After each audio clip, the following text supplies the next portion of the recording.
మీరు chief minister, cheap మాటలు మాట్లాడటం బాగుండదు. ఎందుకంటే మీరు ఒక చీఫ్ మినిస్టర్గా మాట్లాడితే, ఏదైనా విధానపరమైన విషయం మీద మాట్లాడితే ప్రధాన ప్రతిపక్షంగా మేము స్పందిస్తాం, మాట్లాడతాం, మీకు జవాబిస్తాం. మీకు విషయం మాట్లాడే తెలివి లేదు. ఎంతసేపు విషయం జిమ్మడం, పర్సనల్గా దూషణలు, పర్సనల్గా గలీజ్ మాటలు తప్ప రేవంత్ రెడ్డి గారికి ఇంకోటి రాదు. వారిని నేను అడిగేది ఏమంటే ఒకటి, ఇవాళ వాస్తవం ఏమంటే ఎక్స్పైరీ అయిపోయిందని మాట్లాడుతున్నాడు ఆయన.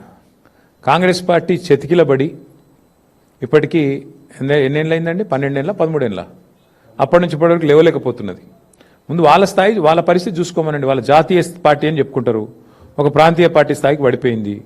వాళ్ళ సంగతి చూసుకోమని రాదు. మా గురించి ఆయనకెందుకు? మా పార్టీ ఏందో, మా పార్టీ ప్రస్థానం ఏందో, మా పార్టీ ఏం చేసిందో, మా పార్టీ ఎట్లా ప్రజా పోరాటాలు చేసి రాష్ట్రాన్ని ఢిల్లీ మెడలు వంచి సాధించిందో, వాళ్ళ జాతీయ నాయకత్వాన్ని అడిగితే ఢిల్లీని ఎట్లా గడగడలాడించిందో వాళ్ళ జాతీయ నాయకత్వాన్ని అడిగితే వాళ్ళు చెప్తారు. ఈయనకేం తెలుసు అప్పుడు ఎక్కడున్నాడు అడిగినప్పుడు? కాబట్టి నేను అనేది ఏమంటే చీఫ్ మినిస్టర్ గారు చీప్ మాటలు మాట్లాడకపోతే మంచిది. ఇవాళ మాకొక శుభదినం.